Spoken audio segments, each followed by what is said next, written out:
بسم اللہ الرحمن الرحیم۔ السلام علیکم۔ ایسا شخص ملعون ہے جو یہ بدفعلی کرتا ہے، خواہ عورت ہو یا مرد۔ جامع ترمذی میں ہے، اللہ ایسے شخص کی طرف نظر رحمت نہیں فرماتا جو مرد کے ساتھ یا کسی عورت کے ساتھ اس طرح کا عمل کرے۔ جامع ترمذی اور ابو داؤد میں موجود ہے کہ ایسے لوگوں کی سزا یہ ہے کہ فاعل اور مفعول دونوں کو قتل کر دیا جائے، اگر بالجبر نہیں ہے تو، اگر بالرضا کر رہے ہیں۔ ایسا عمل کرنے والوں کی سزا یہ ہے جو خلفائے راشدین نے بھی مقرر کی کہ اس علاقے کی سب سے اونچی عمارت سے زمین پر پٹخا جائے، مر جائے تو ٹھیک، اور اگر زخمی حالت میں ہو تو پتھر مار مار کر ہلاک کر دیا جائے۔ اور یہ عذاب قوم لوط پر آیا، یعنی زمین کو پٹخا گیا اور پتھروں کی بارش ہوئی۔ قوم لوط ایک بدبخت اور ناپاک قوم تھی جس نے ایک ایسے گناہ کی بنیاد رکھی جو اس قوم سے پہلے کسی قوم نے بھی ایسا کبھی گناہ نہیں کیا۔ اس قوم کو بدترین قوم کیوں کہا گیا؟ اس گناہ میں کیوں کر پڑی اور پتھروں کا عذاب کیوں آیا؟ کیونکہ اس قوم نے دنیا کا سب سے گھٹیا کام شروع کیا، یعنی اپنی عورتوں کو چھوڑ کر مردوں کے ساتھ بدفعلی کرنے لگے، اور عورتیں عورتوں کے ساتھ اس غلیظ کام کو کرنے لگیں۔ چنانچہ اللہ تعالیٰ نے حضرت لوط علیہ السلام کو اس قوم کی طرف، یعنی شہر سدوم کی طرف نبی بنا کر بھیجا۔ حضرت لوط علیہ السلام حضرت ابراہیم علیہ السلام کے بھتیجے تھے۔ چونکہ آپ کے والد کا انتقال بچپن میں ہی ہو گیا تھا تو حضرت ابراہیم علیہ السلام نے آپ کی پرورش کی۔ آپ کی پیدائش عراق کے شہر اور میں ہوئی۔ آپ اللہ تبارک و تعالیٰ کے برگزیدہ نبی تھے۔ حضرت لوط علیہ السلام کے بہت سے معجزات ہیں، جیسا کہ بارش نہ ہونے پر آپ دعا کرتے تو وہاں بادل بھر جاتے، آپ جس پتھر پر سر رکھ کر سوتے اس پتھر پر آپ کے سر مبارک کے نشان آ جاتے۔ معزز سامعین، سدوم بہت خوبصورت شہر تھا۔ یہ علاقہ قدرت کی فیاضی کا شاہکار تھا۔ سرسبز و شاداب لہلہاتے کھیت اور باغات کی کثرت تھی۔ اس شہر پر اللہ تعالیٰ کا خاص فضل و کرم تھا۔ اس شہر میں پھلوں اور اناج کی پیداوار بکثرت تھی۔ اناج اور پھل یہاں کی ضرورت سے زیادہ پیدا ہوتا۔ یہ سرسبز و شاداب علاقہ شام، اسرائیل اور اردن کے درمیان واقع تھا۔ ہم یہ کہہ سکتے ہیں کہ شہر سدوم ہر لحاظ سے ایک خوشحال شہر تھا۔ اسی وجہ سے شہر سدوم کے آس پاس کے بستیوں کے لوگ اپنی معاشی اور غذائی ضروریات پورا کرنے کے لیے شہر سدوم کا رخ کرتے، اور یہاں یہی بات آل سدوم کو پسند نہ آتی۔ آل سدوم یہ بات سمجھنے لگے کہ ان کی چیزوں پر دوسروں کا کوئی حق نہیں ہے، جبکہ دیکھا جائے تو ہر چیز کی فراوانی تھی۔ آس پاس کی بستیوں کے لوگ اگر اپنی ضرورت کی چیز لے جاتے ہیں تو اس میں کوئی پریشانی کی بات نہیں تھی، مگر اہل سدوم اس بات کو نہ سمجھے اور اس بات پر غور کرنے لگے، بلکہ روایت کے مطابق آپس میں جھگڑا بھی کرنے لگے کہ باہر کی بستی والوں کو روکا جائے۔ اتنے میں شیطان ایک بزرگ کی شکل میں ان کے پاس آیا اور کہنے لگا، اگر تم ان سے جان چھڑانا چاہتے ہو تو جیسا میں کہتا ہوں ویسا ہی کرو۔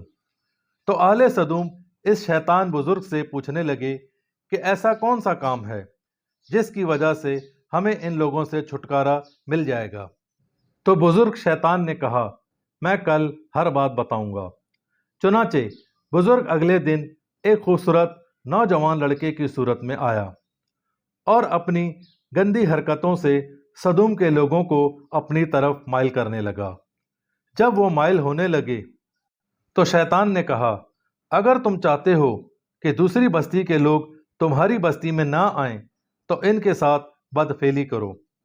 جب تم ان کے ساتھ زبردستی بدفعلی کرو گے تو اس طرح یہ لوگ تمہاری بستی میں آنا چھوڑ دیں گے۔ اس طرح شیطان نے اس قوم سے سب سے پہلے بدفعلی کروائی، جس کی وجہ سے مردوں سے بدفعلی اس قوم کا دستور بن گئی۔ اس گناہ کی ایسی عادت ہو گئی کہ شہر صدوم کے ہر گھر میں یہ گناہ ہونے لگا۔ حکمران سردار بھری محفل میں اس فحاشی کے کام کو کرتے، کوئی بھی محفل اس گناہ کے بغیر ادھوری تھی۔ جب دوسری بستی کے لوگ یہاں آتے تو یہ لوگ زبردستی اسے اپنا شکار بنا لیتے۔ دوسری بستی والوں نے یہاں آنا چھوڑ دیا، اگر کوئی غلطی سے آ جاتا تو فاقوں سے مر جاتا۔ اہل صدوم نے ایک بہت بڑا باغ بنایا جہاں یہ لوگ اس بے حیائی کو اعلانیہ کرتے۔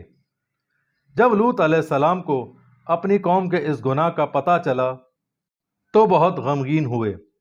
لوط علیہ السلام نے قوم کو دعوت دی اور بدکاری کے اس عمل سے توبہ کرنے کا حکم دیا۔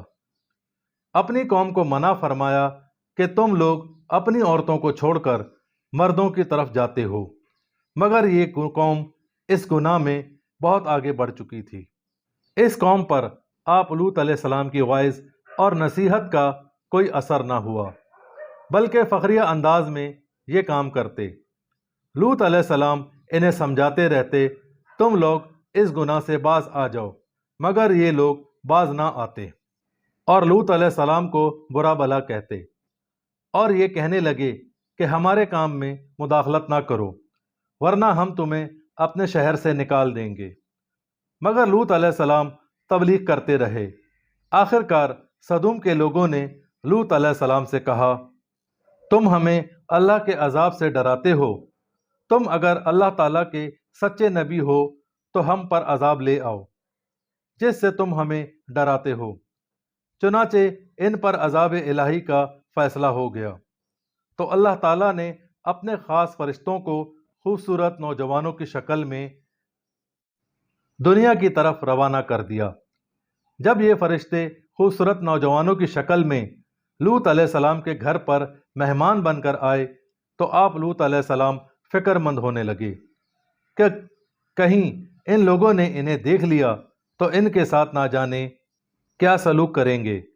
مگر لوط علیہ السلام کی بیوی وائلا، جو حقیقت میں منافقہ تھیں، ان خوبصورت لڑکوں کو دیکھا تو اہل صدوم کے لوگوں کے پاس چلی گئی اور انہیں خبر دی کہ گھر پر بہت ہی خوبصورت نوجوان آئے ہیں، اور شہر صدوم کو اس بدفعلی کی دعوت دی۔ اس طرح صدوم کے لوگوں نے بدفعلی کا لوط علیہ السلام کے گھر کا محاصرہ کیا، اور لوط علیہ السلام کے بہت سمجھانے پر کہ اللہ سے ڈرو اور کہنے لگے کہ میری قوم کی لڑکیاں تمہارے لیے ہیں، مگر وہ نہ سمجھے اور گھر کی دیوار پر چڑھنے لگے، اور لوط علیہ السلام سے کہنے لگے کہ ان لڑکوں کو ہمارے حوالے کر دو۔ آپ نے اللہ تعالیٰ کا واسطہ دیا کہ میرے مہمانوں کے آگے مجھے رسوا مت کرو۔ یہ تمام معاملات وہ نوجوان بھی دیکھ رہے تھے جو اللہ تعالیٰ کی طرف سے بھیجے گئے فرشتے تھے۔ جب انہوں نے لوط علیہ السلام کی بے بسی اور پریشانی کا یہ عالم دیکھا تو کہنے لگے، آپ پریشان نہ ہوں، ہم اللہ تعالیٰ کی طرف سے بھیجے گئے فرشتے ہیں، یہ لوگ آپ تک نہیں پہنچ سکیں گے، اور ہم ان تمام بدکاروں پر اللہ تعالیٰ کا عذاب لے کر نازل ہوئے ہیں، اور آپ رات کے آخری پہر یعنی سحری کے وقت اپنے گھر والوں کو لے کر چلے جائیں، مگر آپ لوگوں میں سے پیچھے مڑ کر کوئی بھی نہ دیکھے، چاہے جتنی بھی چیخوں کی آوازیں آئیں، کیونکہ جو بھی پیچھے مڑ کر دیکھے گا وہ بھی اس دردناک عذاب کا شکار ہو جائے گا۔ حقیقت جان کر لوط علیہ السلام مطمئن ہو گئے اور گھر والوں کے ساتھ نکل گئے، مگر تھوڑی دور جا کر آپ علیہ السلام کی بیوی نے قوم کی ہمدردی میں پیچھے مڑ کر دیکھا تو جہنم واصل ہو گئیں۔ اس عذاب کی ایک بات یہ تھی کہ آتش فشاں کے پھٹنے کے بعد جو پتھر زمین پر گرتے وہ سب اہل صدوم کے لوگوں کے نام کے پتھر تھے، جس کے حصے کا جو پتھر تھا وہ اس کو لگتا۔